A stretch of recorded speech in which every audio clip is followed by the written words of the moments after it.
Bienvenue dans un lieu où l'on parle librement de la fin de vie et de la mort. Je vous emmène à Dieppe et plus précisément à la résidence Jacques Bonvoisin. C'est une maison de retraite médicalisée qui dépend de la Fondation d'utilité publique Partage et Vie. Marie-Odile Vincent, qui est la directrice de cette résidence, a écrit un livre absolument essentiel de mon point de vue et qui a vraiment été un déclic pour aller la rencontrer. Dans ce livre, qui est intitulé « Fin de vie en EHPAD, parlons-en », elle nous partage l'importance de la parole autour de la mort dans les EHPAD et l'intérêt et les bénéfices d'une démarche collective impliquant tous les concernés, c'est-à-dire les résidents, les soignants, tous les personnels et puis bien sûr les familles des résidents. Marie-Odile Vincent souligne combien parler de la fin de vie et de la mort collégialement permet de cesser de souffrir chacun de son côté et de créer un relationnel de grande qualité.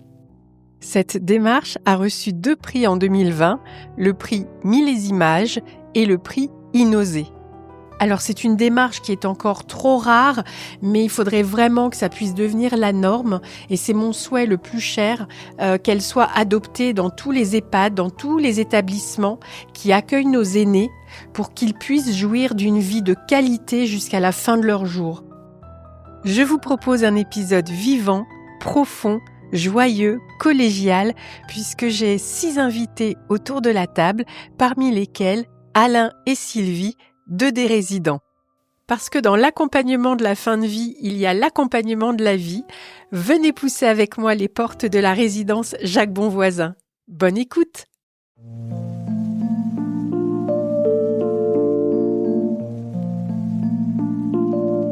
Bienvenue dans Ainsi va la vie, le podcast ressources pour parler sans tabou de la mort et du deuil.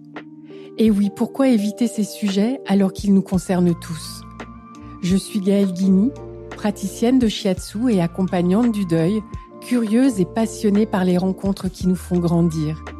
Dans chaque épisode, je reçois un ou une invitée qui nous partage son histoire, son expérience, son regard.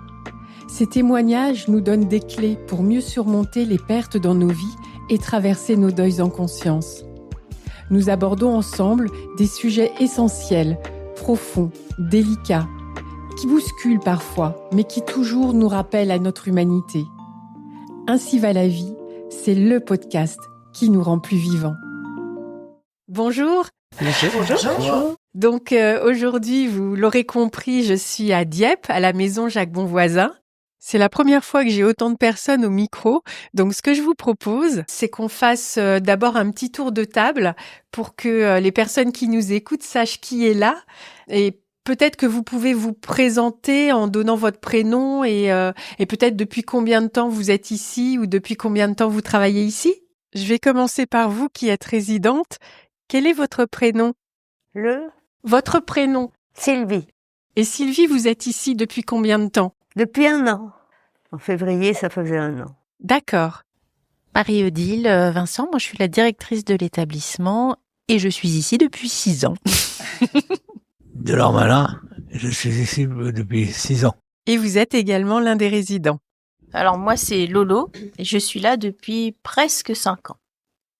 Et Lolo, vous êtes ? Je suis infirmière, donc je fais des soins à tous ces résidents qui vivent ici. Bonjour, Caroline Berland, je suis l'infirmière coordinatrice. Je suis à la résidence Jacques Bonvoisin depuis 3 ans. Bonjour, moi je m'appelle Céline, je suis psychologue et je suis là depuis presque 1 an.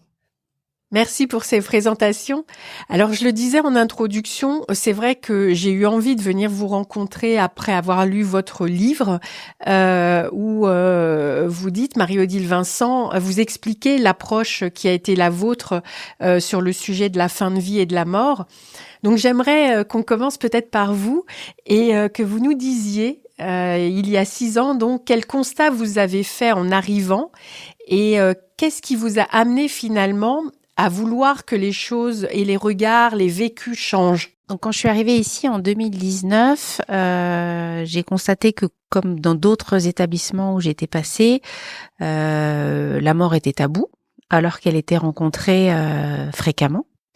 Elle restait non dite quelque part et vécue de façon très individuelle.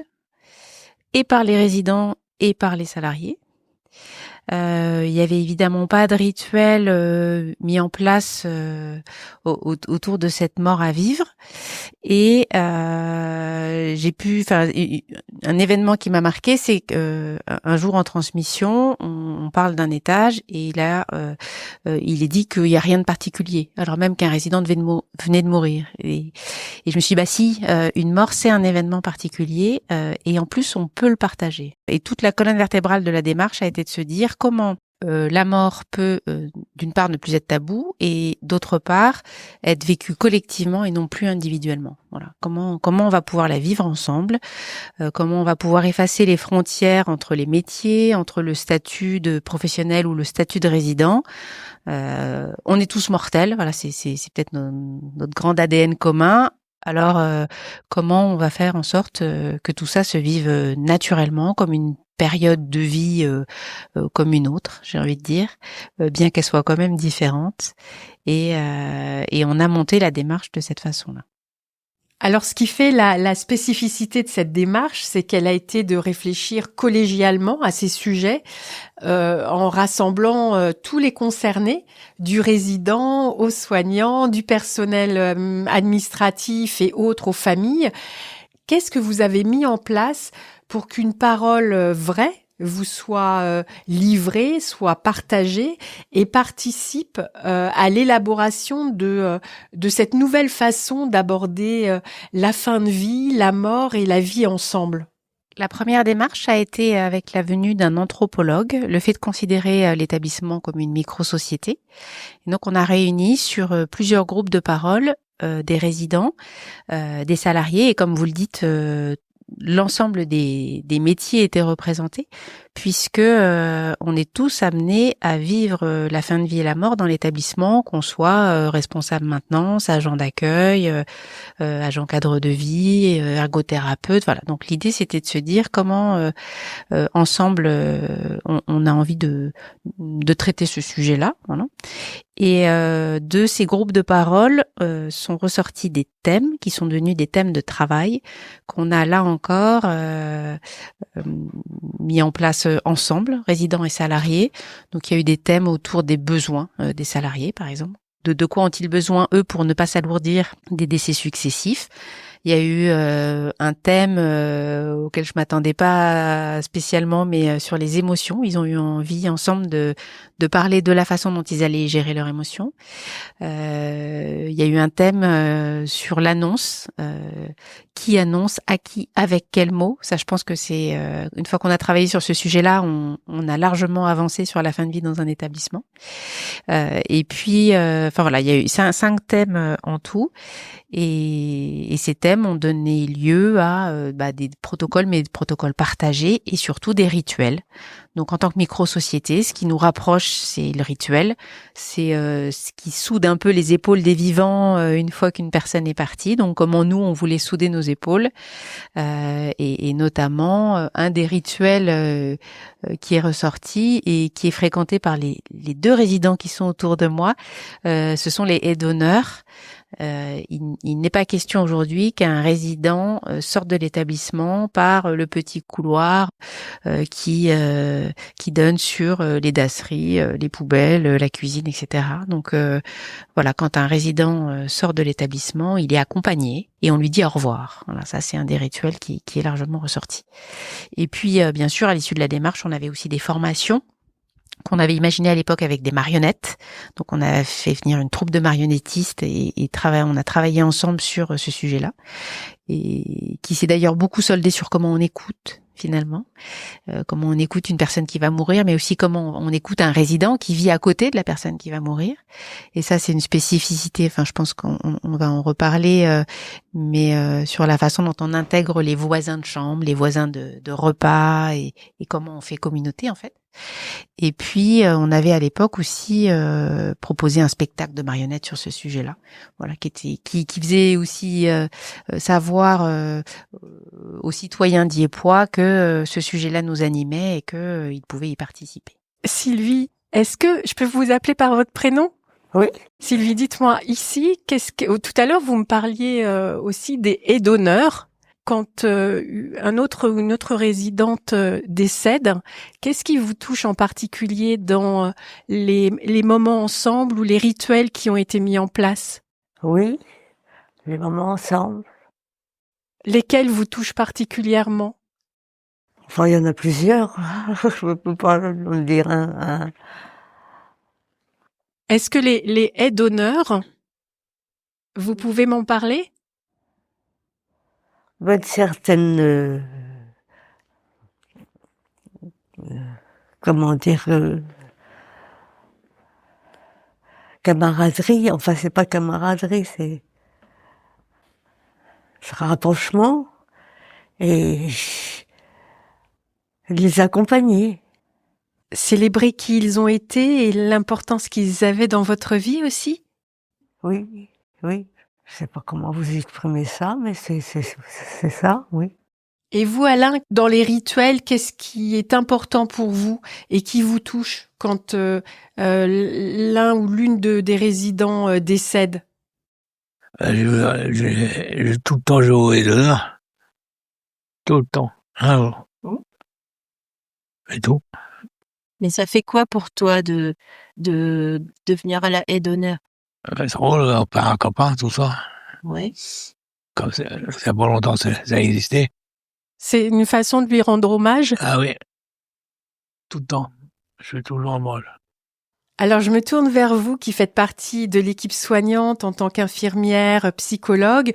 Vous étiez peut-être dans d'autres établissements auparavant.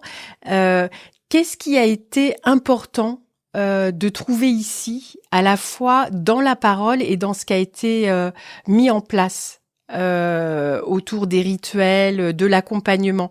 Qui est-ce qui veut commencer à en parler? Lolo. En fait, ce qui était intéressant pour moi, vraiment, c'est de me dire que déjà, on en parle. Donc, les gens ne sortent pas, effectivement, comme l'avait dit Marie-Odile, par la petite porte. Ce temps de recueil, et Alain qui m'avait dit aussi quelque chose d'intéressant, c'est ici, au moins, on ne part pas comme des chiens. C'était quand même, c'était très fort à ce moment-là lorsque tu m'avais dit ça. Et en fait, il faut arrêter de prendre les gens pour des idiots. C'est-à-dire que ici, ils vivent en communauté. À table, s'ils sont 15, eh bien, il manque quelqu'un. Ils voient qu'il manque quelqu'un. Donc, le fait de partir en douce, en fermant les portes, parce que moi, j'ai travaillé dans un EHPAD où c'était comme ça. Donc, il fallait surtout pas que les autres résidents voient partir le corps de celui ou celle qui était décédé.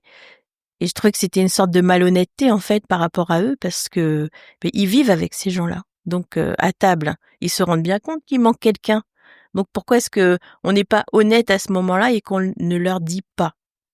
Donc, effectivement, une fois que quelqu'un est vraiment sur le point de décéder, on va voir les résidents, on leur fait part de cette nouvelle, hein, et on leur demande aussi d'aller les voir une dernière fois peut-être. Ont-ils encore quelque chose, une parole à leur communiquer? Et une fois que cette personne sera décédée, il sera trop tard, ils ne pourront pas le faire. Donc j'ai trouvé que c'était intéressant cette démarche à ce niveau-là, et aussi le fait qu'effectivement ils puissent se recueillir ensemble une dernière fois autour de cette personne. Et aussi le moment, puisque Marie-Odile le disait tout à l'heure, on avait défini un moment pour leur annoncer ça, et c'est toujours au moment du repas. Alors oui, ça peut paraître choquant. Alors j'ai entendu oui, mais ça va leur couper l'appétit. Non, ça ne va pas leur couper l'appétit. Mais par contre, ils sont tous ensemble, et à ce moment-là, ils peuvent au moins partager une dernière fois une parole ensemble. Mais au moins, ils sont pas tout seuls dans leur studio en train de ruminer sur ce départ. Donc j'ai vraiment trouvé cette politique ici de soins très intéressante à ce niveau-là. Parce que j'ai été aussi parfois dans d'autres EHPAD. Vous imaginez bien, s'il faut que les gens partent et que les portes soient fermées, que quand on en parle librement, ça peut faire tâche. Et ça, c'est bien ici, au moins on est libre à ce niveau-là, on peut parler, et puis voilà. Ça fait partie de la vie, tout simplement. En fait, l'annonce d'un décès proche aux résidents s'est fait tel qu'ils nous l'ont demandé. Dans ces groupes de travail, sur le groupe annonce à qui, par qui, avec quel mot, les résidents étaient intégrés et on leur avait demandé comment vous voulez qu'on vous annonce un décès proche. Il y a 2 réponses qui avaient été apportées selon le lien de proximité avec le résident mourant. Pour les personnes qui ont des affinités, qui se voient à table ou sur des animations, eux avaient demandé à être prévenus seuls, en chambre, par une personne qui pouvait prendre le temps et accueillir l'émotion.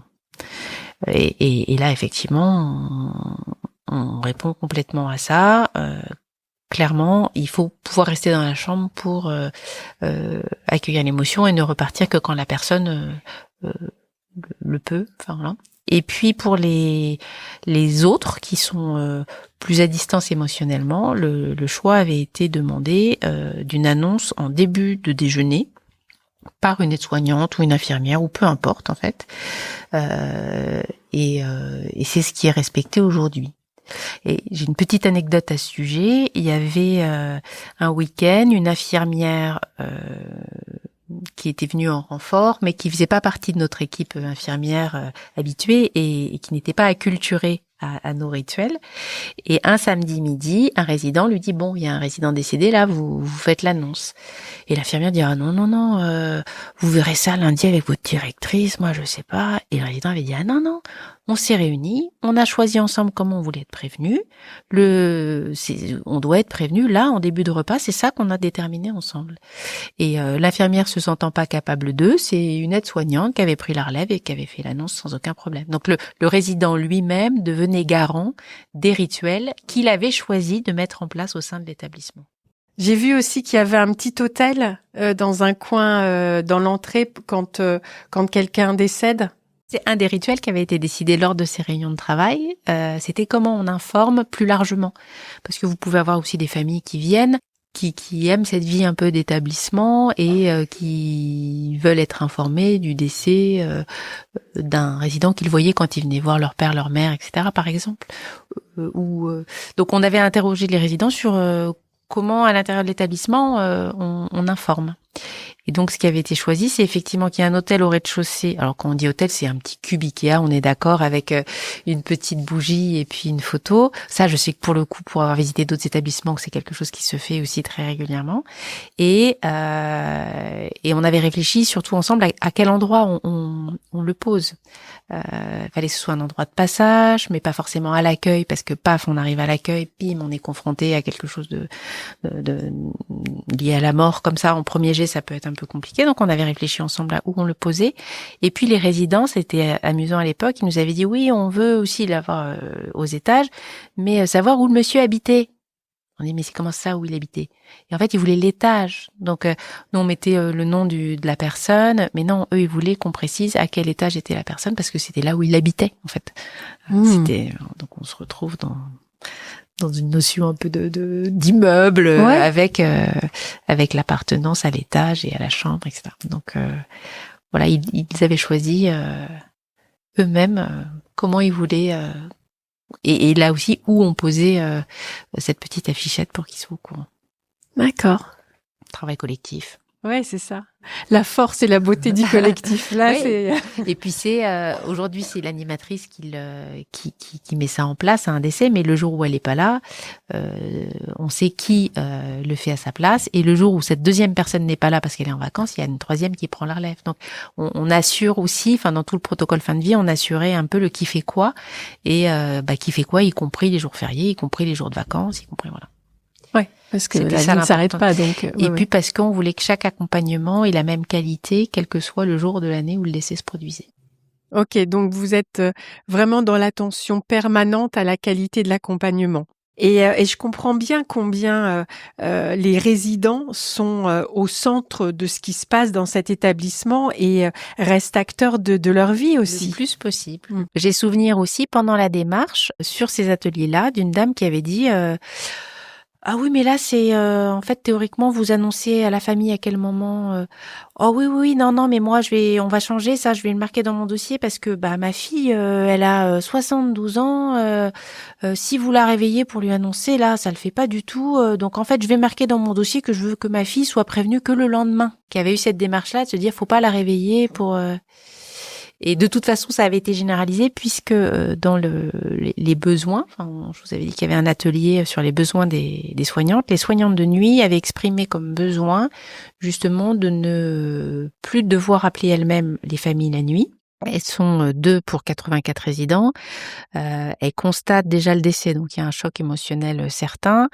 Elles tiennent à faire la toilette mortuaire parce que c'est aussi une façon d'accompagner. On n'en a pas beaucoup parlé, mais les soignantes sur la toilette mortuaire, c'est quelque chose qu'elles tiennent à faire. Elles parlent aux résidents, elles le toilettent, elles le crèment, elles le coiffent, elles le rasent. Voilà, il y a une proximité, voilà, et puis une envie de le rendre le plus beau possible pour la visite de ses proches. Enfin, et donc elles ont déjà tout ça en gestion et elles nous avaient dit mais ne nous demandez pas en plus d'avoir à appeler une famille qu'on ne connaît pas puisque nous travaillons de nuit, on les voit pas, pour leur annoncer le décès parce que voilà, ça fait trop.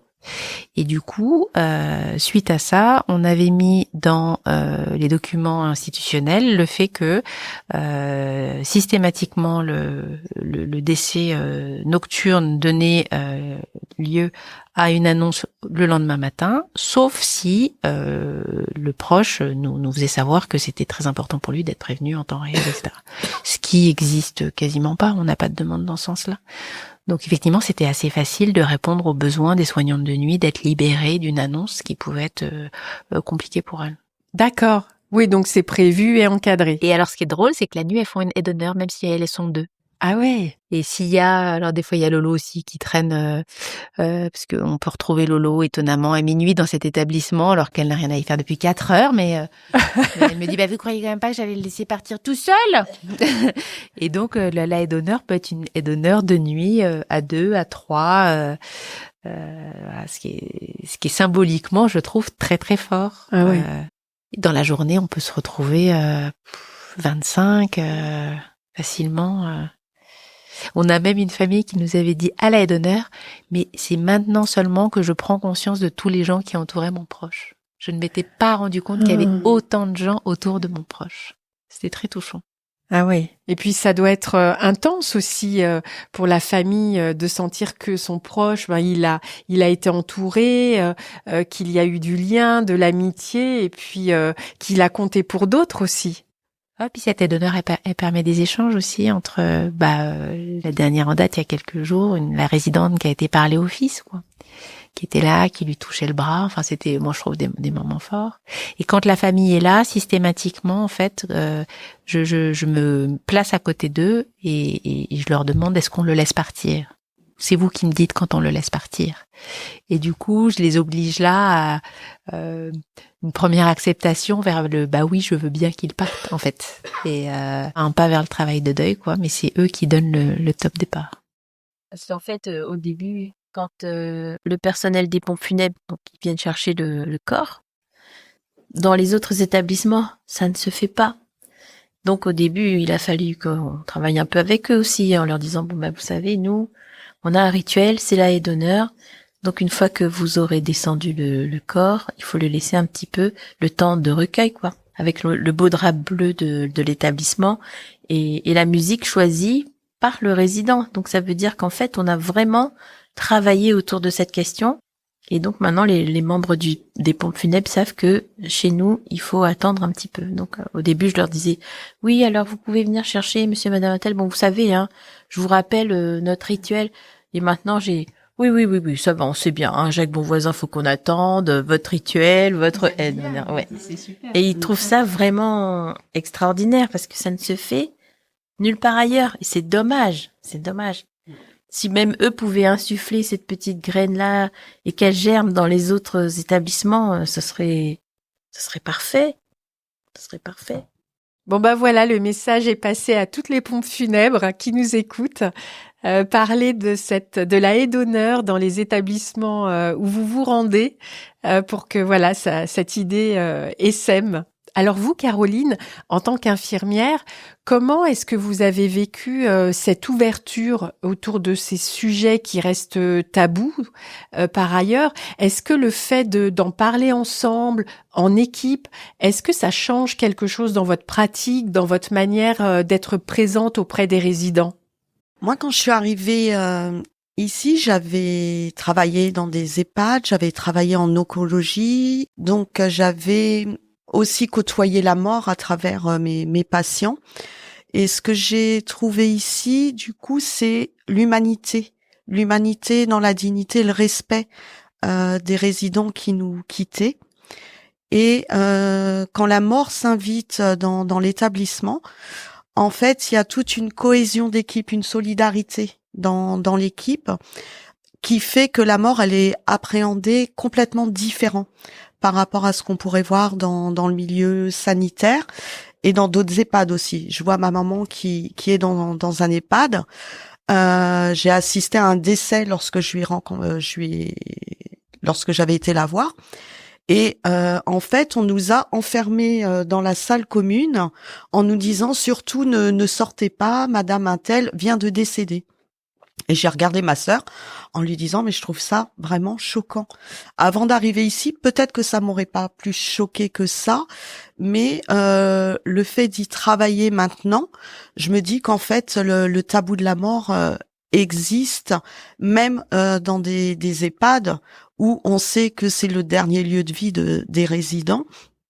Et maintenant, je trouve ça vraiment choquant. Et les aides-d'honneur, ça permet aussi aux résidents, aux soignants, aux ACV, à tous les salariés de pouvoir aussi s'exprimer. Alors parfois dans le silence, parfois dans des pleurs, mais en tout cas, tout à chacun sait qu'il peut trouver un réconfort auprès de l'autre et trouver une personne, on va dire de confiance, à qui on peut parler de sa peine, parce qu'il faut pas non plus oublier que les personnes qui travaillent ici côtoient les résidents depuis des années et que l'émotion est complètement autre que quand on va croiser quelqu'un à l'hôpital, qu'on va soigner pendant quelques jours et qui va repartir. Dans le contexte de l'EHPAD, on vit ensemble. Et ça, c'est quelque chose qui est très important. Et quand on nous apprend qu'il faut prendre du recul, qu'il faut laisser les soucis au vestiaire, etc., on voit que ce n'est pas possible parce que tous les jours, on peut voir un résident pour qui l'état de santé va se dégrader. Comment, qu'est-ce qu'on va mettre en place? Comment on va en discuter? Voilà, il y a toute cette globalité qui rentre en compte, mais y compris la famille. Comment on va parler à la famille de la mort imminente de leurs proches et comment on va les préparer. Et tout ça a été réfléchi avec les résidents et aussi avec les familles. Est-ce que vous voulez rajouter quelque chose ? Je pense que, en tant que psychologue, évidemment, travailler dans un lieu où on libère et respecte la parole de chacun, c'est primordial. Mais derrière la libération de la parole, c'est la libération des émotions, en fait. Parce que c'est vrai que la haie d'honneur, le risque, c'est de pleurer. Eh oui. Et donc c'était bien plus facile de mettre les morts, de les faire partir dans la petite porte pour éviter toutes les émotions qui sont liées comme ça au corps, au cercueil, qui vient vraiment nous dire qu'on dit au revoir à cette personne. Et en fait, quand on le fait ici au travail, entre collègues, avec les résidents, on est tous des humains avec des émotions et on a le droit. Et donc ça, c'est quand même vraiment merveilleux parce qu'en effet, ça crée beaucoup de solidarité et on a le droit. On a le droit d'être triste, on a le droit de s'attacher et de faire partie de ce grand rituel de séparation jusqu'au bout. Moi, je trouve ça très très bien. On parle de larmes, mais en fait, moi, j'ai découvert à travers cette démarche qu'il y avait beaucoup de rire lié à la mort. Et on a aussi du rire sur ces aides-d'honneur. J'ai exemple d'une dame qui s'appelait Marie-Louise et sa fille avait choisi Goodbye Marie-Lou de Paul Naref, pensant que la chanson était tout à fait adaptée au prénom de sa maman. Et je l'écoutais pendant la aide-d'honneur et je me dis, mais elle est érotique cette chanson, elle est érotique. Et j'avais Caroline à côté de moi, je fais, elle est érotique, non? Là, ouais, voilà. Et donc, c'est resté, voilà, il y a des choses aussi qui se passent dans l'aide d'honneur qui peuvent être qui peuvent être plutôt drôles. En fait, on a eu même des situations cocasses de gens qui arrivaient sur l'établissement à ce moment-là et qui découvraient cette haie qui la comprenaient pas. Notamment une dame qui faisait son entrée, enfin qui arrivait chez nous. Le cercueil était reparti, mais la haie d'honneur était pas encore complètement dissoute. Et du coup, on lui a tous dit bonjour et elle est passée entre nous comme ça, avec un accueil incroyable. Hein, voilà, donc ça a été aussi des petits moments où ça nous a fait sourire et rire et voilà. La mort en fait vient vraiment titiller une émotion particulière et qui très vite bascule sur le rire aussi. Donc et qu'on s'autorise également. Voilà. De même que des soignantes me racontaient, bah tiens Lolo, tu pourrais nous en parler de cette toilette mortuaire où tu t'es trompé de produit, par exemple, voilà, qui a donné lieu. Oui, on avait perdu une résidente et en fait, on était en train de faire sa toilette mortuaire et je me suis trompée sur le flacon pour le savon et en fait, c'était de l'huile. Donc, c'était un peu gras. Et c'était pas voulu. Donc effectivement, et en plus j'étais avec un jeune étudiant infirmier qui n'avait jamais pratiqué de toilette mortuaire. Et là, je lui dis bah voilà, oups, je dis tu vois, c'est ça qui arrive quand tu regardes pas ce qu'il y a écrit sur le flacon. Parce qu'on est toujours à leur dire attention, vérifiez les dates de péremption, attention aux produits que vous utilisez, etc. Et puis là, bon bah on a bien ri quoi. Et cette dame, en plus c'était un personnage. Vraiment, c'était un personnage. Donc, c'était bien que je me trompe à ce moment-là. On a ri ensemble une dernière fois. Mais merci de rappeler qu'il peut y avoir du rire aussi, parce que quand on pensait pas, bah oui, on pense fin de vie, on pense possiblement dégradation, isolement, etc. Alors que ce qui saute aux yeux ici, c'est cette vie. Il y a des photos de résidents qui font plein d'activités affichées au mur, il y a des cartes postales humoristiques, on est accueillis par un bel arbre tout blanc dans l'entrée. Et je vais me tourner vers vous, Sylvie, parce que arriver dans une résidence comme ici, c'est quelque chose de vraiment très différent de ce que vous avez vécu avant, de votre vie d'avant. Est-ce que vous vous souvenez, Sylvie, du moment où vous êtes arrivée ici? Comment vous avez vécu ce moment-là? Mais bien. Je l'ai bien vécu. Comme quelque chose où je venais que je quitterais pas. J'ai 94 ans. Je le quitterai pas. Mais j'en sais rien. Je sais pas quand je partirai. Mais c'est tout. Non, c'est vraiment un moment important. Je voulais sortir de l'appart. Bon, j'avais perdu mon mari 2 ans avant. Je tenais plus. Parce que tout seul dans un appartement, c'est très dur. Je vois, j'ai une amie qui est comme ça aussi maintenant. Elle voit bien moins de monde. Et elle a beaucoup de mal, et on a beaucoup de mal, et on a besoin de parler. Et puis, je tombais beaucoup. Alors, je téléphonais à l'agence, et puis, il téléphonait à mon fils. C'était aux heures des repas, en général, je glissais, ou je sais pas. Et lui, il était pris. Ça fait 3/4 d'heure, ça. 2 coups de téléphone, et qu'ils viennent. Et une fois, j'étais arrivée, j'étais par terre, et puis je lui ai dit, c'est quand je ne pouvais plus me relever que je l'ai appelé. Ma fille avait préparé un dossier pour ici. Et elle m'avait dit, quand tu voudras y aller, ben Et puis pendant 2 ans, j'ai vécu comme ça. Et une fois par terre, j'ai dit, il faut partir. Faut pas que 4 fois en 10 jours, je l'ai dérangé comme ça. J'ai dit, je peux pas continuer à le déranger comme ça. Alors ils ont téléphoné, ils avaient un appartement pour 8 jours. Et puis après, pour longtemps. Oh, ben j'ai dit, je prends pour longtemps. Finalement, ils ont pris celui du jour, il est très bien, c'est un studio, c'est très bien. Je suis très bien. Et on est très bien entourés. Donc ça a été un soulagement pour vous d'arriver ici? C'était un soulagement. J'avais décidé, parce que je savais pas trop comment faire, s'il fallait y aller, s'il fallait pas y aller. On sait pas. Puis on sait pas ce que c'est, en fait. Mais c'est superbe ici. On fait à peu près tout ce que on pense, vous voyez, on peut sortir, on peut tout ça. Enfin, là, maintenant, je peux plus. Mais, non, c'est un soulagement. C'est ce que donnait tout le même. Un soulagement que je dérangerais plus mon fils. Enfin, je le dérange encore. Mais pas moi. C'est eux qui téléphonent. Et vous, Alain, est-ce que vous pouvez nous raconter un petit peu comment s'est passée votre arrivée ici? Ça, je me rappelle plus bien. C'est ma sœur exactement qui m'a mis. On rapproche le micro. Qu'est-ce qui m'arrivait? C'est ma sœur qui m'a mis là. Que je suis pas capable dans mon appartement tout seul. Pour faire le ménage, tout ça.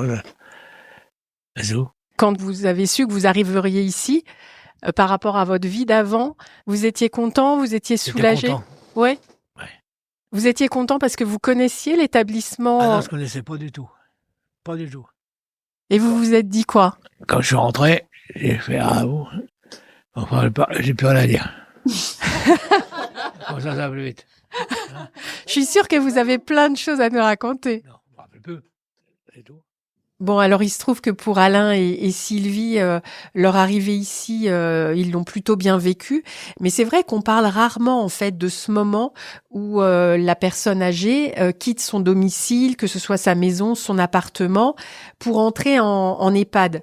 Et il me semble que c'est une vraie bascule dans la vie qui peut être brutale du jour au lendemain. Alors parfois c'est anticipé, d'autres fois non. Et ça soulève plein de questions. Comment est-ce que vous, qui êtes des témoins privilégiés en fait auprès des résidents, comment est-ce que cette transition est vécue? Quelles sont les conséquences peut-être psychologiques que vous constatez? Moi, ce que je recueille souvent, c'est le deuil de la maison. La maison dans laquelle, ou l'appartement, le lieu dans lequel on a vécu longtemps, où on a été en couple, où on a eu les enfants, où on a eu les souvenirs, les meubles qui ont été très importants, les objets. C'est toute une matérialité qu'il faut laisser derrière soi quand on arrive ici. Ça, je l'entends, mais j'entends aussi, comme l'a dit Sylvie, le soulagement. Ils disent on n'a plus rien à penser, des choses tellement lourdes aussi de la vie, les courses, les médicaments, le médecin. Enfin voilà, maintenant on est là, ils sont là dans une autre économie qui est une grande qualité de vie finalement. Voilà. J'entends les deux, mais beaucoup la matérialité de la vie d'avant, les objets. C'est difficile de se séparer. Voilà. Ça c'est mon expérience. Je crois qu'on peut faire ce petit exercice-là, si on veut un peu imaginer, de se mettre dans son canapé le soir en disant, voilà, d'ici une semaine, je suis dans un lieu qui fait 21 mètres carrés. Qu'est-ce que je vais emporter? Qu'est-ce qui va me suivre dans ce nouveau lieu? Et encore, je vous épargne les douleurs, les hospitalisations, la maladie, mais déjà, juste ce travail de se dire, voilà, aujourd'hui, je suis dans un appartement, une maison de X mètres carrés, avec mes meubles, mon passé, etc. Qu'est-ce que j'emporte? Et qu'est-ce que j'emporte dans un délai court? Parce qu'il y a effectivement, quand vous parlez de bascule, moi ce que j'entends aussi, c'est que, et nous on le vit entre le moment où on dit à un résident qu'il peut rentrer chez nous et le moment où il entre effectivement, il y a quelques jours. Donc il a beau se préparer depuis peut-être des semaines ou des mois, le moment de la bascule, lui, reste quand même quelque chose d'assez bref. Et d'où la question que nous on se pose, en tout cas à l'entrée d'un résident, qui est qu'est-ce qui fait son chez lui et comment son chez lui va pouvoir être retrouvé ici. Je pense par exemple à l'avenue d'un animal, on pourrait tout à fait accueillir. Alors maintenant c'est devenu une loi, mais avant que ce soit une loi, on n'attendait pas le législateur pour penser les choses. Voilà, on était prêt à accepter un chien sous certaines conditions de vaccination, etc. Mais ça peut être ça peut être un décor dans la chambre, voilà, qu'on demande aux familles de reconduire en apportant les visuels qui font sens pour la personne qu'on accueille. Mais ça pourrait être toute autre chose qu'on est prêt à entendre et qu'on cherche. Il y a une vigilance très particulière là-dessus à l'entrée sur comment il va pouvoir de nouveau être chez lui, chez nous. Lolo, est-ce que par rapport à ça, vous avez quelque chose à nous partager dans votre proximité aussi avec les résidentes et les résidents? Oui, effectivement, j'ai en tête l'exemple d'une personne qui est rentrée de façon assez rapide, effectivement, parce qu'elle n'avait pas été bien à un moment où elle était seule chez elle.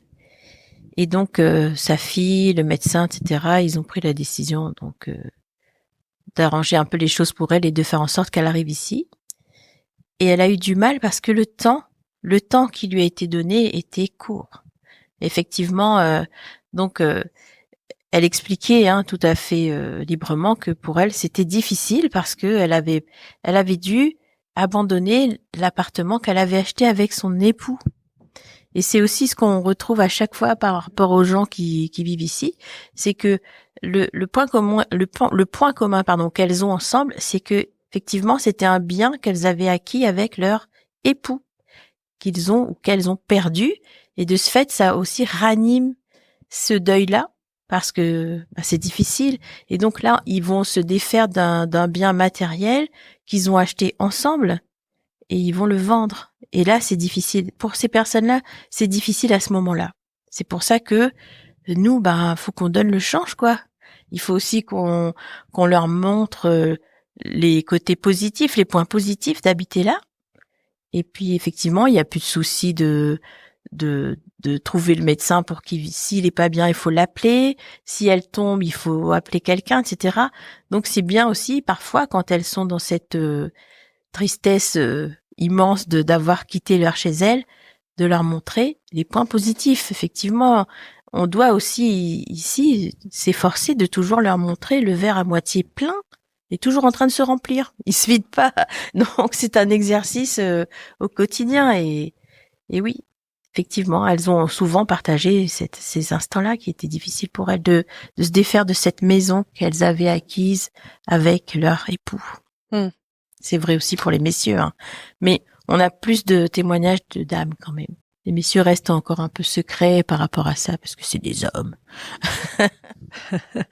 Alors, c'est vrai que cette dernière tranche de vie en établissement, c'est probablement la dernière. Sylvie nous l'a dit, qu'elle ne quitterait sans doute pas cette résidence.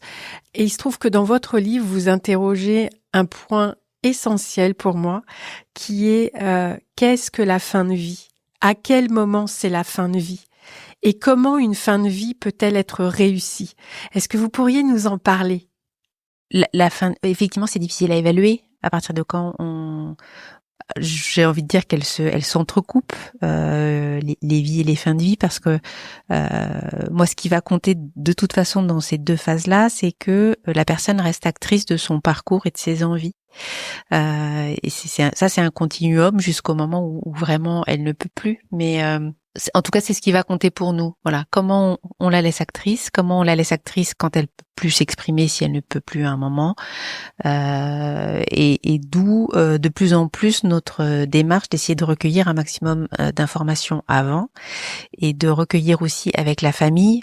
On n'en a pas trop parlé pour le moment, mais moi je suis convaincue que paradoxalement notre accompagnement à la fin de vie concerne autant le résident que sa famille aujourd'hui, alors qu'il n'y a pas de financement pour ça, alors que c'est pas prévu du tout officiellement, mais de ce qu'on observe, c'est les deux qu'on accompagne en fait pour que le travail de deuil se fasse aussi comme il faut. Donc avec les petites subtilités effectivement d'envie du résident qui sont pas celles de ses proches. Et comment on arrive à redonner au résident toute sa capacité à décider et quelquefois à pouvoir l'exprimer devant une famille qui a pas envie de l'entendre, ou inversement, comment on accompagne aussi la famille et qui se dit que finalement c'est chouette ce qui se passe là et qui nous emboîte le pas. Voilà. Donc j'ai pas du tout répondu à votre question, mais par contre je pensais que c'était important de spécifier parce que voilà, une fin de vie, c'est effectivement à ne pas confondre avec un soin palliatif.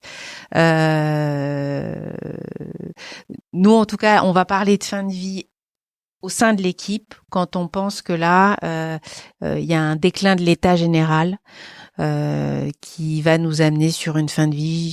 J'aime pas parler en jours, mais voilà, qu'on est sur quelques jours.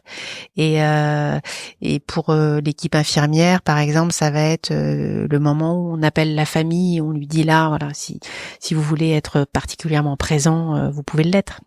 Mais on a aussi eu des fins de vie qu'on donnait des suites de non-fin de vie. Enfin, on a un exemple très rigolo pendant la période Covid où les familles, enfin c'était ce moment très trouble où les familles n'étaient plus autorisées à rentrer dans les établissements. Et comme on a toujours eu à cœur que les proches puissent accompagner les résidents, on avait appelé à ce moment-là un monsieur en lui disant que pour nous, son papa était en fin de vie et que l'interdiction de rentrer dans l'établissement ne s'appliquait pas pour lui. Donc il est venu tous les jours.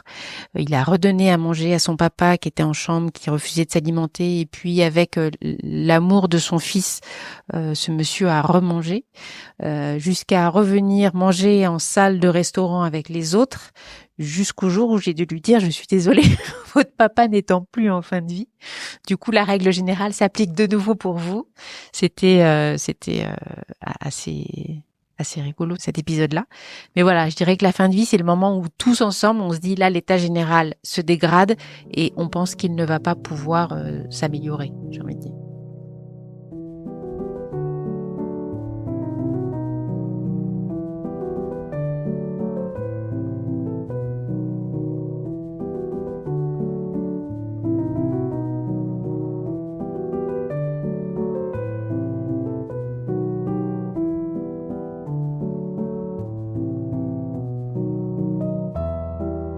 Je pense que les personnes qui nous écoutent ont bien compris la nature de votre démarche, la profondeur des réflexions qui ont été menées avec donc toutes les parties prenantes et la mise en pratique aussi, parce que c'est ça le plus important finalement, la mise en application au quotidien et sur le long terme qui ont été décidés, tels que les rituels dont vous nous avez parlé, mais pas que. On va continuer bien évidemment d'en parler. Et maintenant, je vous propose qu'on poursuive sur la famille, sur les proches, parce que vous écrivez que si toute la période de séjour ici se passe bien, mais qu'au moment où la vie s'éteint, il y a quelque chose qui se passe moins bien ou qui se passe mal, eh bien c'est ce dont les familles vont se souvenir, ce sur quoi elles vont rester.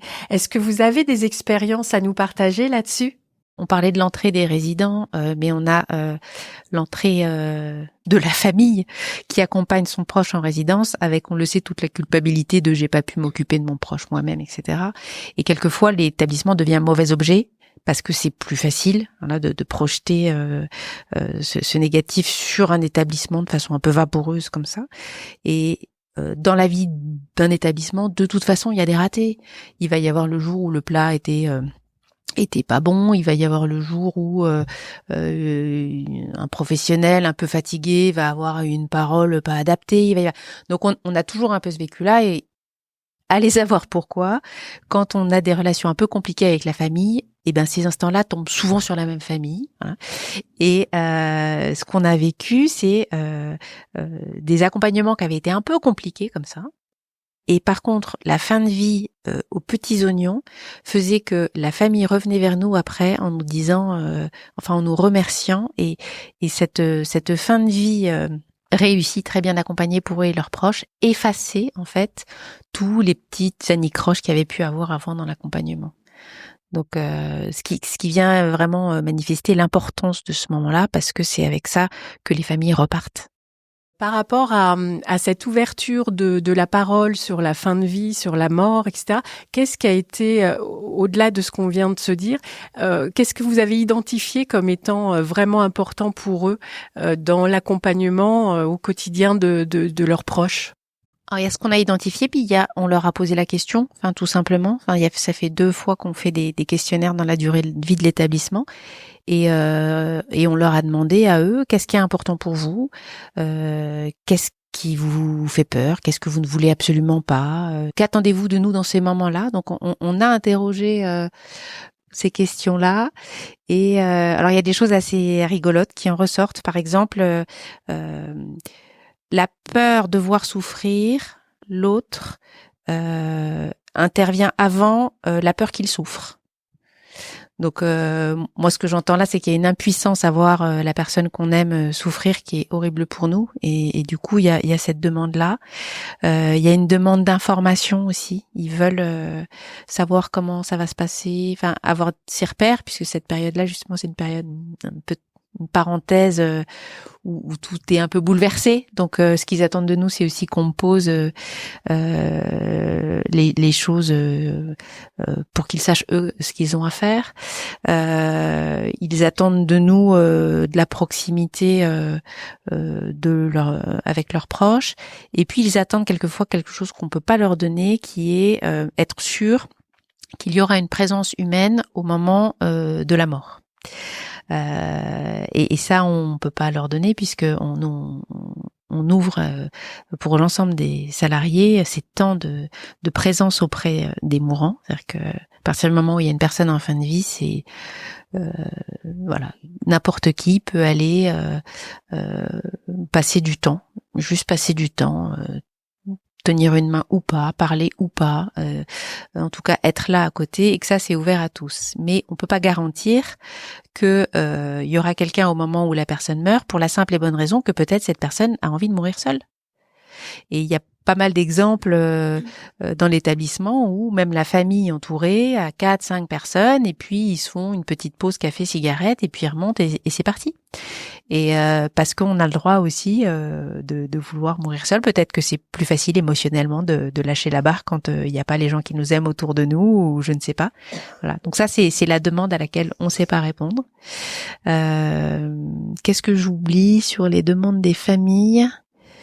Effectivement, tu as souligné le fait que la souffrance, quoi, ils veulent pas voir souffrir leurs proches. Ça veut pas dire que ils veulent pas que leurs proches souffrent, mais ils veulent pas les voir souffrir.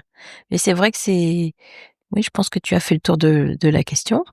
Et puis vraiment cette proximité qu'ils recherchent, c'est-à-dire, et on peut venir à partir de quelle heure? Mais on leur dit toujours, les gens ici sont chez eux. Donc vous pouvez venir autant de fois que vous voulez et autant de temps que vous voulez. Donc on leur propose même quelquefois, s'ils veulent dormir sur place, on a des petits lits d'appoint pour qu'ils puissent dormir avec leurs proches, tenir la main, ou juste respecter le silence. Ces temps de silence, c'est important aussi. On n'est pas toujours obligé de parler, mais c'est vrai que ils sont quand même assez touchés par le fait qu'on leur laisse la porte ouverte. Mais en fait, et on le dit pourtant toute l'année, ils sont ici chez eux. Les personnes qui vivent ici sont chez elles. On n'est pas à l'hôpital. Donc, bah oui, venez, il n'y a pas de problème. Venez manger un dernier repas avec elle, ou venez lui tenir la main, ou faire juste partager un petit sommeil ensemble. Enfin bon, un temps donné, et voilà. Mais effectivement, on peut pas garantir qu'il y ait toujours quelqu'un au moment où ça va arriver, parce que quelquefois, la personne choisit aussi effectivement de partir seule. Ce qu'ils nous demandent pas aussi, mais qu'on leur propose, c'est quelquefois en fait, on va leur montrer de fait comment ils peuvent communiquer avec le mourant. Ça, c'est compliqué. On a l'impression que des fois, comme il répond pas, on peut plus rien faire.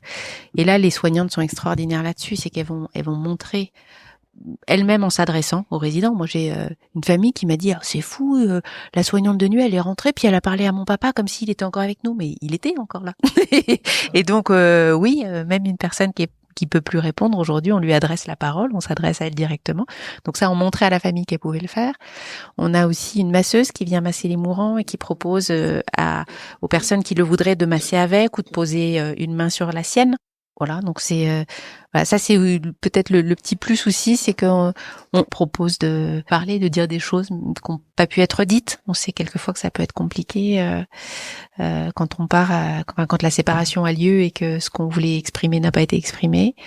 Voilà, c'est des choses on va inciter à faire. Hein. Dites-lui ce que vous avez à lui dire. Il écoute. Voilà, il y a une écoute quelque part. Faites-le parler. Et est-ce que vous avez eu l'occasion d'être témoin de moments de lucidité terminale, comme on l'appelle, ces moments juste avant la mort, où les troubles cognitifs n'existent plus, où la mémoire revient avec des souvenirs très précis? Est-ce que vous avez été témoin de ça?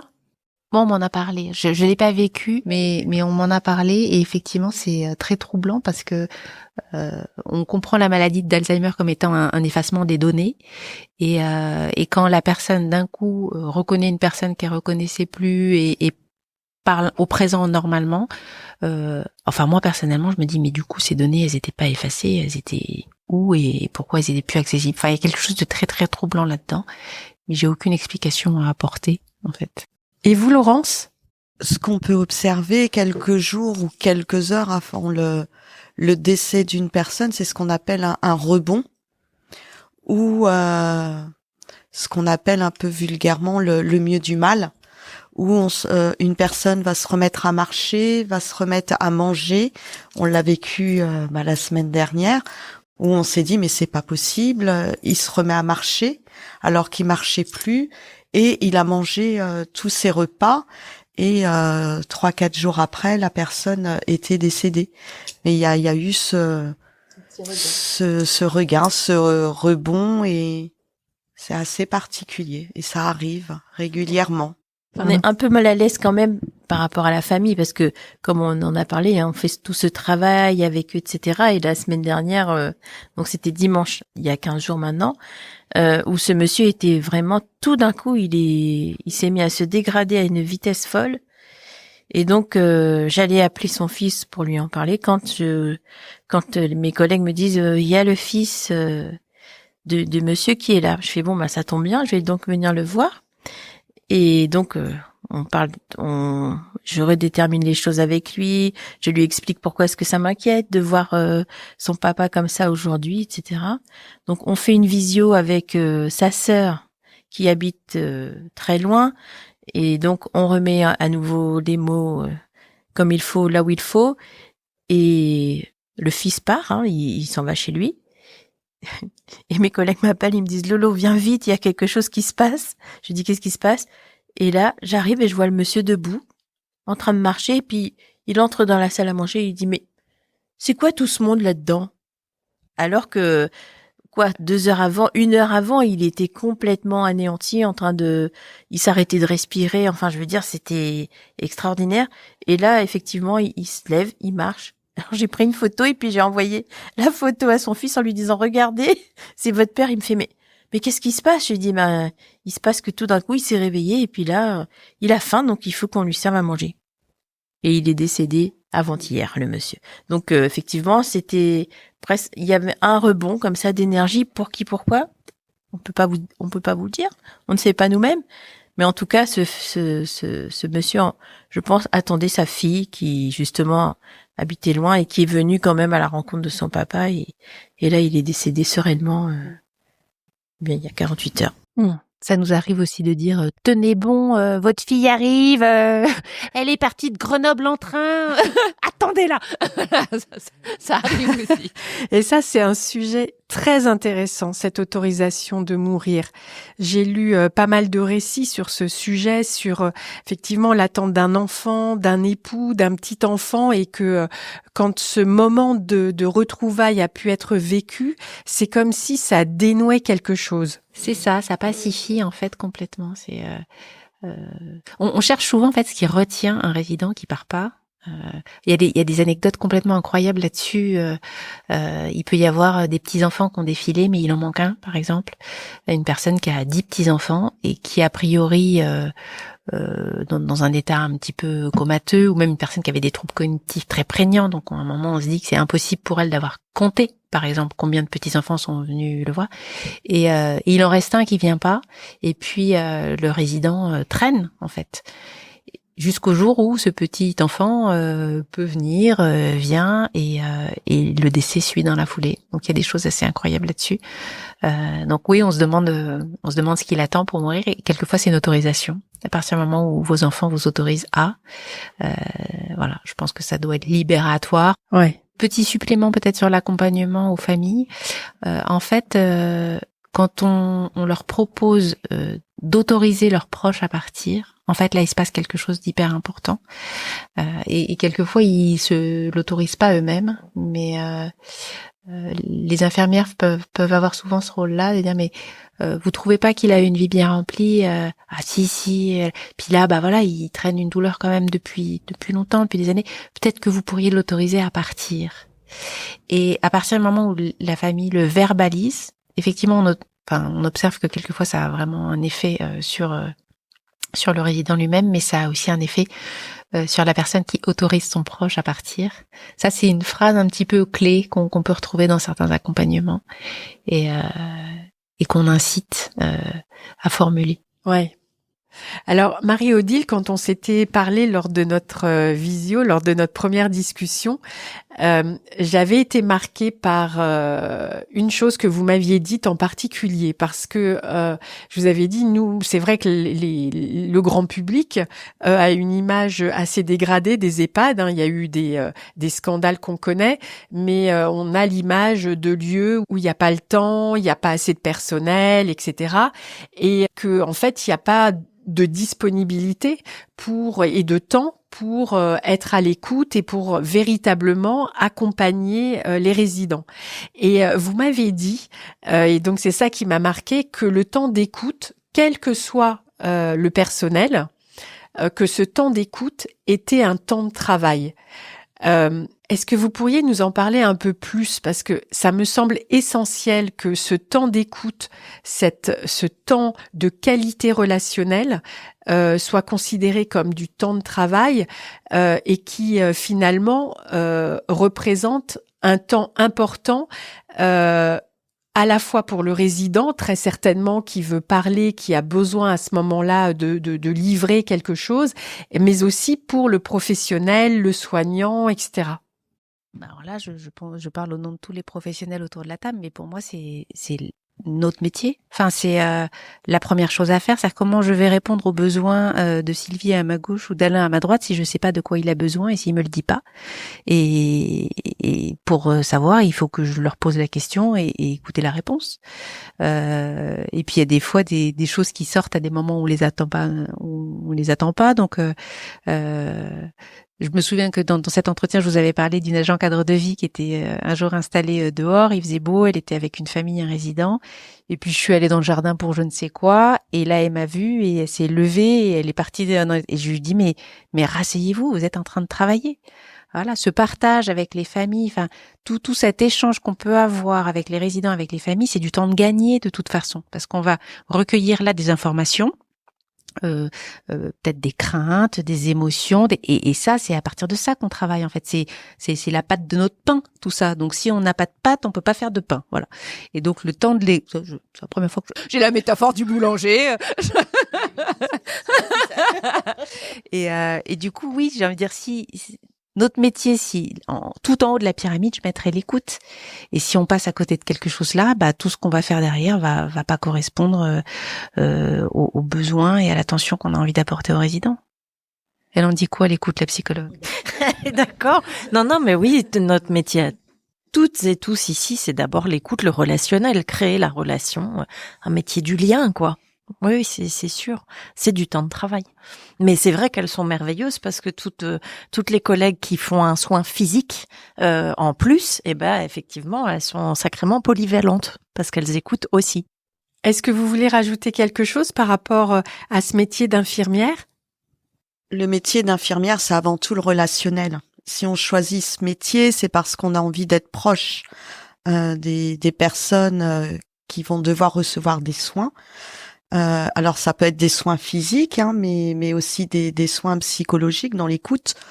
Si on n'a pas cette capacité-là, on peut pas bien travailler parce que le relationnel, c'est ce qui va entourer le soin technique. Un soin technique sans relationnel, ce sera un soin qui sera mal vécu. Je me souviens de Lolo et d'Alain. Quand Lolo faisait des pansements à Alain, des pansements qui étaient lourds et puis parfois douloureux, le relationnel qu'avait mis Lolo à ce moment-là, c'était de faire un quiz musical, ce qui détachait le soin à proprement dit, mais qui augmentait le relationnel, et la communication prenait le pas sur le soin technique en lui-même. Et c'est quelque chose qu'il faut jamais oublier, que ce soit sur la fin de vie ou dans la vie de tous les jours pour nos résidents, mais aussi pour les familles. Quand un résident est en soins palliatifs, les proches vont venir. On ne sait pas quand va arriver la fin de vie, mais les craintes commencent à apparaître, les questionnements. Qu'est-ce qui va se passer après? Parfois, on voit des personnes, des proches, qui sont perdus. Et là, c'est dans nos regards, nos observations, où on va se dire, on va commencer à aller davantage vers cette personne parce qu'elle a probablement des craintes, des choses à nous dire, des questions à nous poser. Et ça va être au décours d'un café, dans un bureau où on va parler, ou parfois leur dire, en ce moment, on vous sent inquiet. Est-ce que vous voulez en discuter avec nous? Et du coup, le relationnel s'installe aussi avec le proche, ce qui facilite aussi ensuite sur la fin de vie comment accompagner ce proche, qui va nous parler aussi des attentes qu'avait son conjoint ou son parent, et nous aider justement à mettre en place des choses, mais qui soient aussi bien pour le résident que pour le proche. Et ça va nous permettre aussi à nous de nous faciliter les choses, parce qu'on va savoir exactement les besoins qu'il faut. Ce proche avec qui on buvait un café avant la fin de vie, on sait que ça sera un moment où on va pouvoir lui reproposer, parce que il aura avancé, il aura cheminé, et on va peut-être pouvoir parler de l'après fin de vie, comment ça va se passer, etc. Parce que il y a tout ce moment où les proches sont là, mais aussi le devenir des proches dans le après, le fait d'en discuter aussi avec eux, ça leur permet aussi de se projeter sur le futur, et ça peut également les aider. Et cette relation, vous imaginez bien qu'on va avoir mis en place, parce qu'à un moment donné, cette personne, elle va décéder, on est d'accord, et il va falloir leur annoncer que leur proche est décédé. Alors quand ce travail-là a été fait en amont, l'annonce, elle est nettement plus simple pour nous aussi, parce que c'est jamais simple d'annoncer la mort de quelqu'un, mais quand tout ce travail a été effectué avant, en fait, la route, elle est tracée, on va dire. Et c'est très important. C'est sûr que sans ce travail-là, c'est très, très compliqué. Alain, est-ce que vous voulez nous parler de ce quiz? Les années 60, quand on faisait des pansements. C'est vieux, ça. Bah oui, c'est vieux, c'est sûr. Mais on écoutait de la musique quand même. Oui. Et Alain, il y a un collab sur les années 60. Hein? Les années 60. C'est vieux. Et j'ai un collab dessus. Oui. Hein? Tu les connais bien, les titres des années 60? Pas tout, toi. Quand on faisait les pansements, Ah oui. on mettait le petit téléphone en route. Et en route. Et puis, Après, c'est ça. C'est ça, la salle de soins. tu te souviens de ces moments-là quand même, c'était sympa. Oh, il y a combien de temps? Ça fait bien 2 ans maintenant, je pense. On dirait 3. 2, c'est déjà ça. Sylvie, est-ce que je peux vous demander, parmi les souvenirs que vous avez ici, quels sont ceux qui sont les plus... Est-ce qu'il y a un souvenir en particulier ici de très fort? Oh, il y en a beaucoup. Il y en a beaucoup. Oui. Oh, dernièrement, j'ai ma petite fille qui est arrivée. Elle habite maintenant à Limoges, travaille à Limoges. Elle a eu le cancer des ganglions. Elle a 37 ans. Elle a été très malade, et puis elle a été très chagrine de me savoir en EHPAD. Oh, elle croyait que c'était une prison. Les gens y croient, des choses comme ça. Enfin, j'ai essayé de lui dépenser. Elle est arrivée. Elle a été heureuse d'être à Dieppe, de se retrouver à Dieppe, de me revoir. Et puis de me voir à l'EHPAD comme c'était. Oh, elle était d'une joie, elle explosait. Et puis elle va mieux, elle est bien.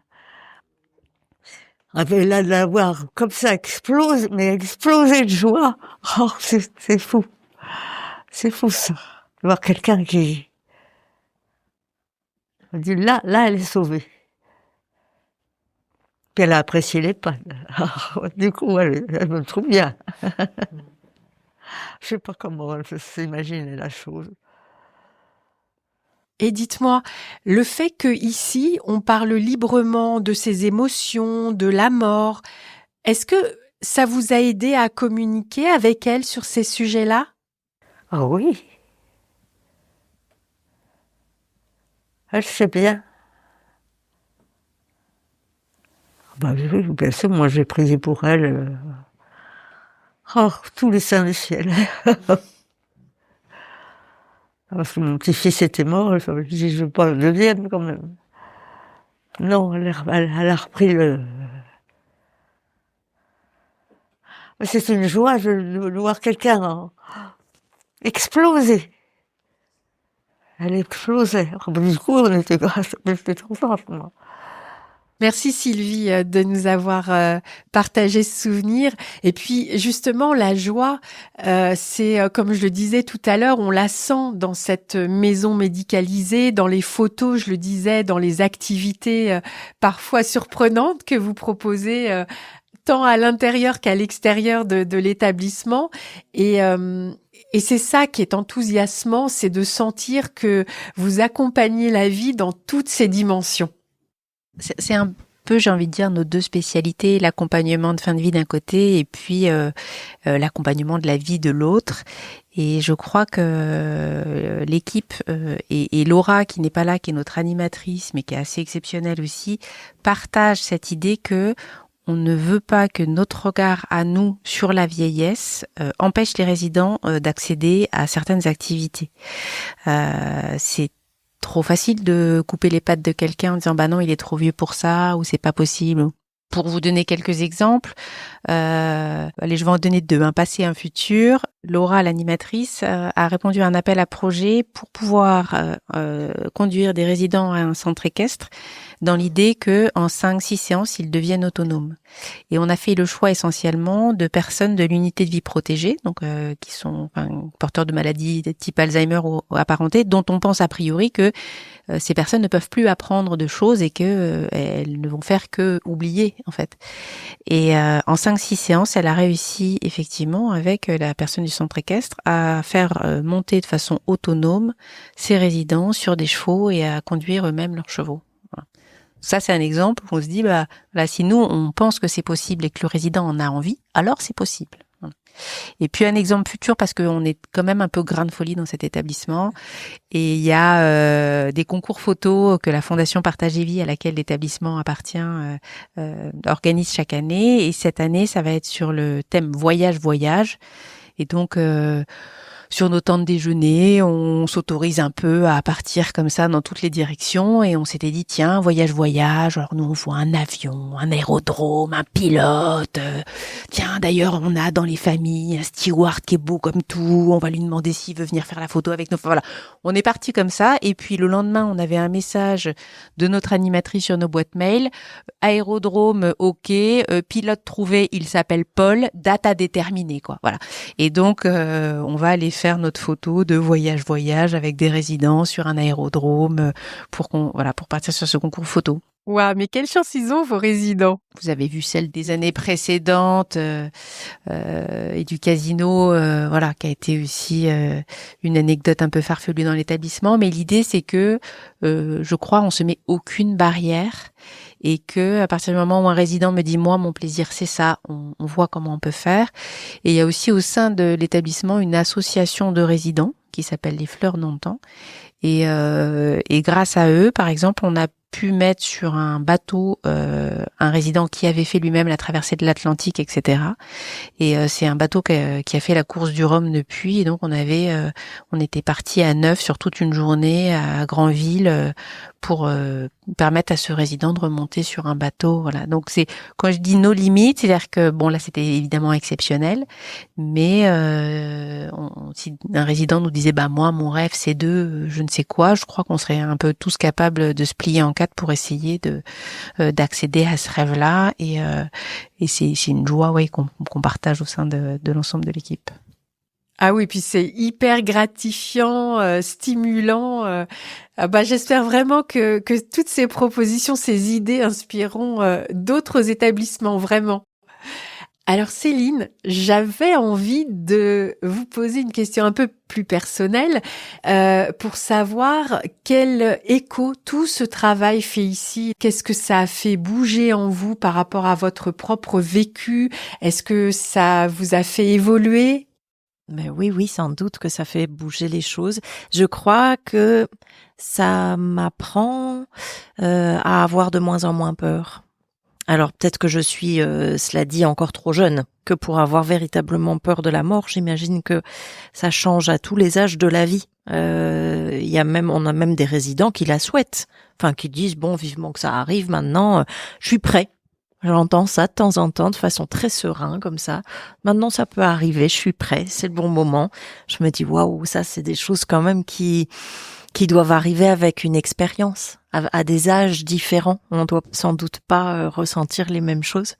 Mais je crois que ce qui m'a pour le moment le plus interpellée, c'est que il y a peut-être une annonce intime comme ça, on sait à quel moment on va mourir, peut-être.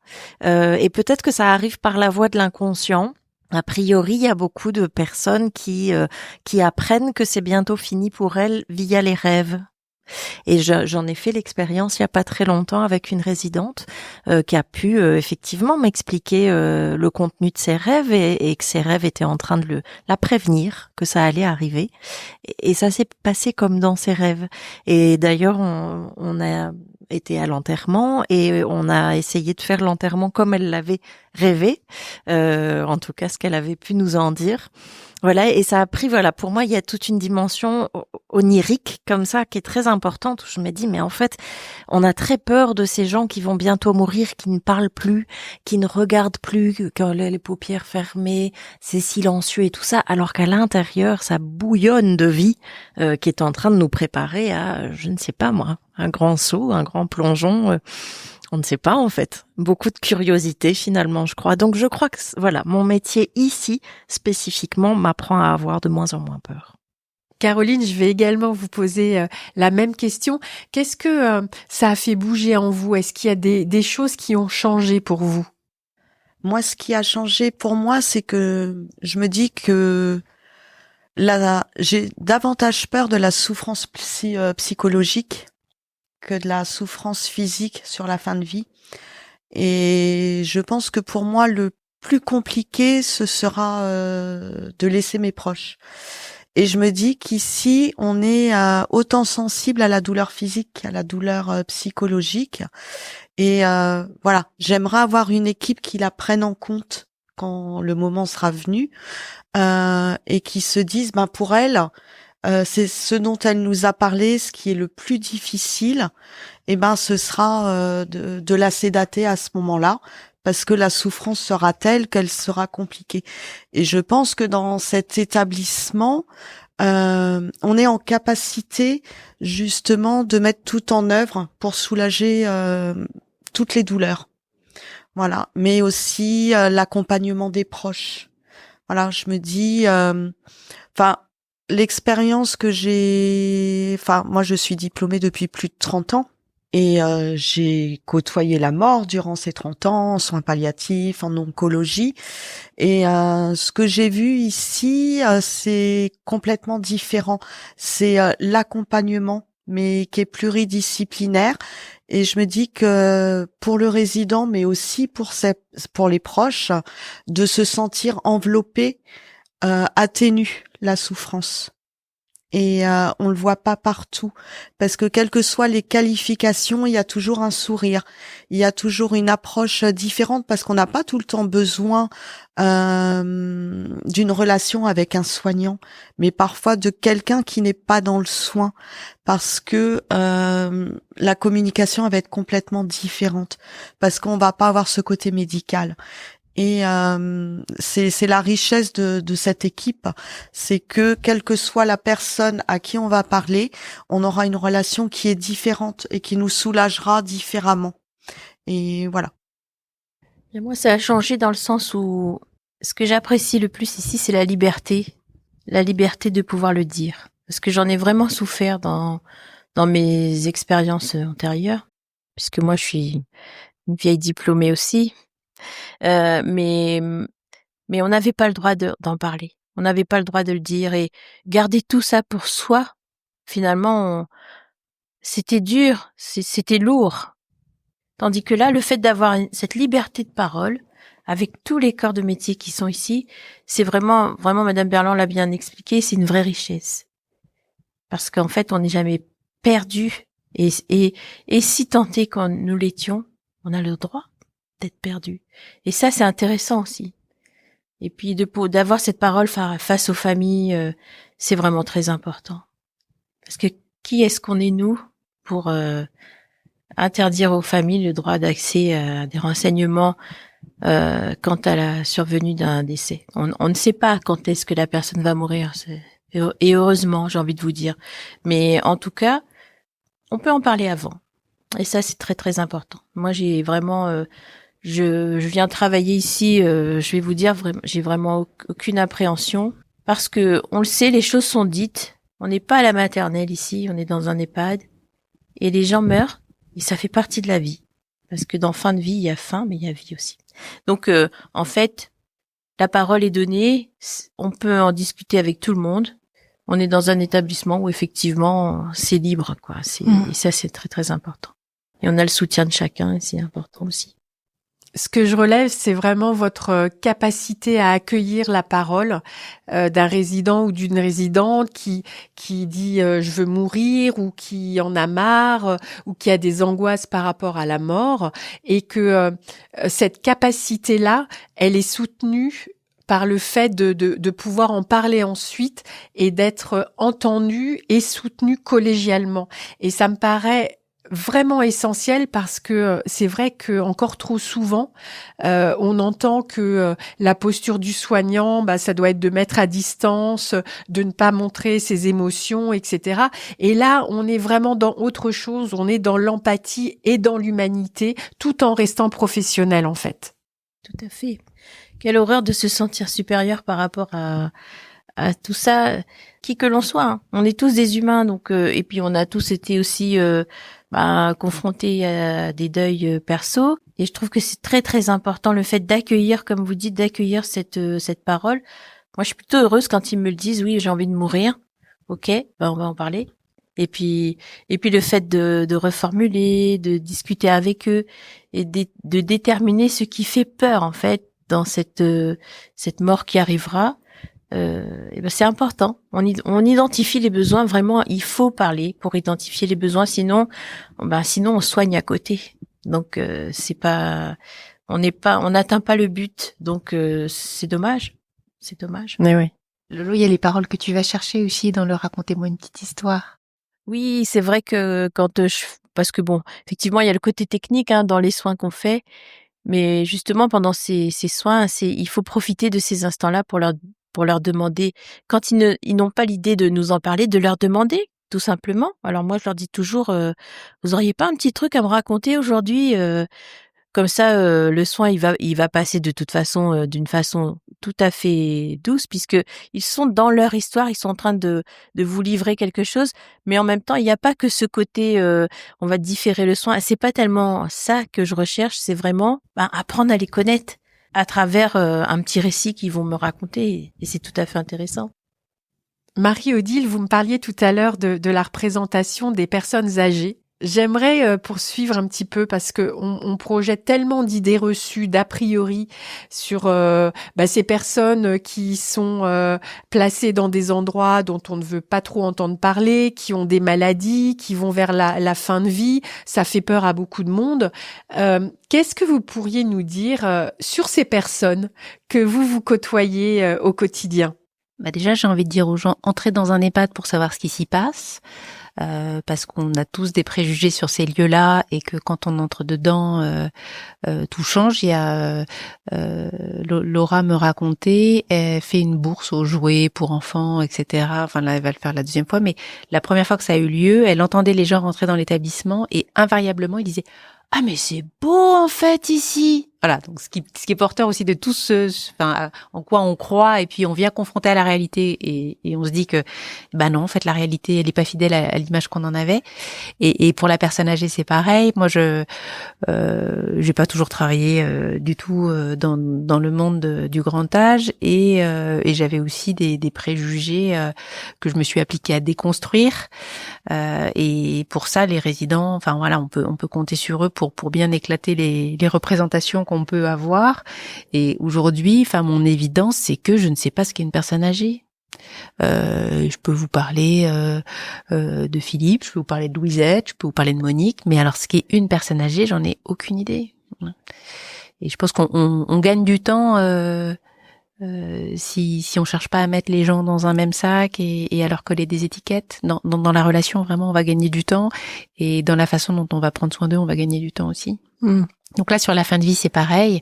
Je pense qu'on n'a pas un résident qui va mourir de la même façon, qui va être entouré par sa famille de la même façon, qui va nous souffler qu'il a envie d'un petit gâteau aux fraises la veille de sa mort. Et c'est vraiment cette individualisation de l'accompagnement qui va nous permettre de nous sentir bon dans ce qu'on fait, en fait. Voilà. Parce que c'est vrai que sur cette fin de vie, il y a quand même quelque chose qui est très fort au niveau des équipes. C'est que meilleur l'accompagnement va être, et mieux on va se porter. C'est-à-dire que on parle de santé au travail. Et je crois que la meilleure santé, c'est de se dire sur cette fin de vie, j'ai rien à regretter. Vraiment, ce que j'ai fait, c'était ce que je pouvais faire de mieux. Et je pense que ça, c'est la meilleure façon que chaque soignant prenne soin de lui-même, en fait, c'est de pouvoir se dire ça. Et puis si jamais on n'a pas été au top, si jamais on a dit une parole qui était qu'on regrette, ou voilà, on a des groupes de paroles qui sont animés par un médecin qui nous suit sur ce thème de la fin de vie, qui est adorable et qui propose en fait ce temps-là aussi de débriefing, en général dans les 15 jours qui suivent le décès, où chaque soignant, chaque professionnel, ça peut être n'importe quel métier aussi, est libre de venir. Et c'est aussi le moment où on peut poser là à la fois quelque chose dont on est fier, mais aussi quelque chose qu'on regrette pour que ça nous suive pas. Et ces temps-là sont importants aussi parce que peut-être on aurait voulu utiliser un mot plutôt qu'un autre et c'est trop tard. Oui. Et j'ai le sentiment que cette qualité de vie et de relation dépend beaucoup de l'impulsion de la direction. Et vous avez créé un espace de vie vivant, hein, on l'a compris, où chacun est important dans cette micro-société, en fait. Est-ce qu'il y a d'autres EHPAD qui ont la même démarche et qui ont aussi cette qualité de présence, d'écoute et puis de prise en compte du résident comme centrale dans toutes les dispositions, les décisions, etc. Je sais absolument pas vous répondre ce qui se fait ailleurs, en fait. Quand j'écoute les gens, j'entends effectivement que les donneurs, c'est des choses qui se font pas ailleurs.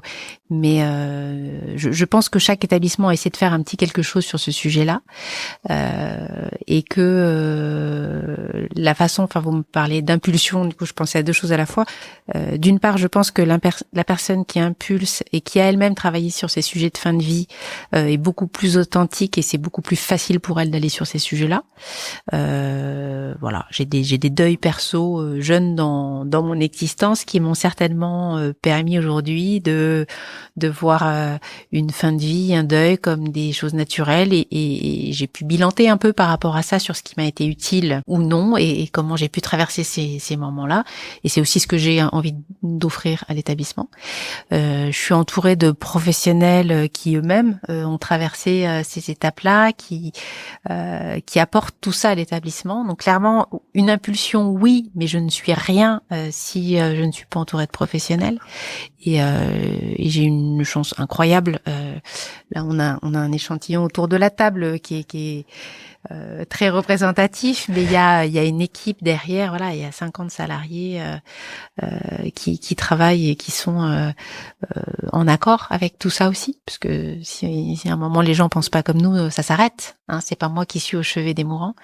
Et puis je vais vous raconter une petite anecdote où je me suis dit waouh, c'est topissime effectivement là quand en fait je crois que laisser l'initiative et dire aux gens qu'ils peuvent prendre des initiatives, c'est une des choses qui fait le plus avancer un établissement et en tout cas qui est le plus gratifiant pour vous quand vous êtes au courant de ces initiatives. Et j'ai appris sur une fin de vie des années après, en fait, j'ai un proche que je revois de temps en temps et qui me disait l'autre jour, oui, et puis alors vraiment, j'ai un super souvenir de ce moment saucisson avec les soignantes. Et je lui dis, mais tu parles de quoi?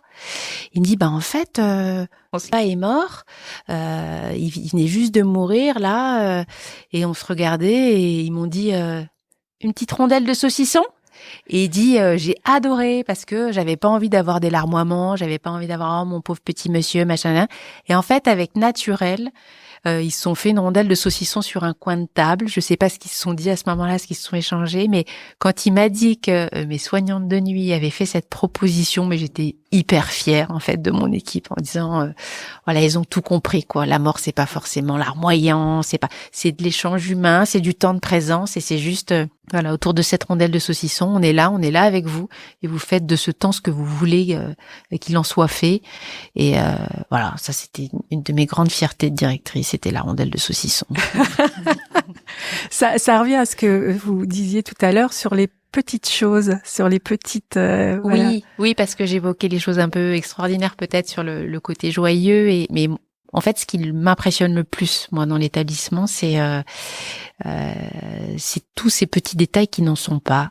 C'est quand je surprends une soignante qui est accroupie devant un résident et qui l'écoute. C'est une petite blagounette à Monsieur Machin parce que on sait qu'il aime blaguer. C'est quand on vient juste poser un bras sur une épaule pour dire qu'on est là. En fait, c'est ça qui compose, je trouve, le plus notre métier. On parlait d'écoute. Si on associe l'écoute et ces petits gestes, alors j'enlève pas les soins techniques, hein, bien sûr, des infirmières, etc. Mais si on met l'écoute et ces petits gestes, pour moi, on a 90% du boulot, en fait. Et dans cette attention-là, il y a quelque chose aussi de très joyeuse. Sylvie nous parlait de sa famille, et je crois qu'effectivement, un résident, les meilleurs moments qu'il continue de vivre en EHPAD, ce sont les moments familiaux. Mais il y a des gens qui n'en ont pas de famille. Et à travers ces attentions, c'est vraiment des milliers d'attentions, mais vraiment, enfin, vous pouvez circuler dans l'établissement, vous allez en voir partout. Enfin, moi, j'ai l'impression que c'est des petites lumières, en fait, qui clignotent comme ça. Et pour ces gens qui n'ont pas de famille, ça va être ces attentions qui vont remplacer la grande joie de Sylvie, telle qu'elle l'exprimait tout à l'heure. Merci infiniment d'avoir accepté de me recevoir pour cet échange si riche et fondamental de mon point de vue. Et donc, vous voulez rajouter quelque chose ? Ben non, je m'étais dit que la rondelle de saucisson, ça ferait une bonne conclusion, mais on en a déjà parlé. Et comme c'est l'heure du déjeuner, tout est cohérent. Merci beaucoup en tout cas. Merci. Merci à vous. Avant de refermer cet épisode, je voulais vous informer que l'EHPAD Jacques Bonvoisin de Dieppe, dont vous avez eu une partie de l'équipe au micro aujourd'hui, a créé une BD des droits de la personne en fin de vie. C'est une BD que je vous recommande, qui a été illustrée par Nicolas Thérin et que vous pouvez obtenir gratuitement en écrivant à la Fondation Partage et Vie au service communication qui se situe 11 rue de la Vanne, 92 120 Montrouge. À bientôt! Si vous avez aimé cette rencontre, n'hésitez pas à la partager sur vos réseaux préférés. Plus nous serons nombreux à en profiter, plus ce podcast aura de sens. Et ça a l'air de rien, mais en donnant 5 étoiles sur Apple Podcasts ou sur votre plateforme d'écoute et en donnant un avis, ça aide à le faire connaître. Vous pouvez aussi retrouver tous les épisodes sur le site ainsivalavie.fr et vous abonner pour ne pas rater les prochains épisodes. À très bientôt.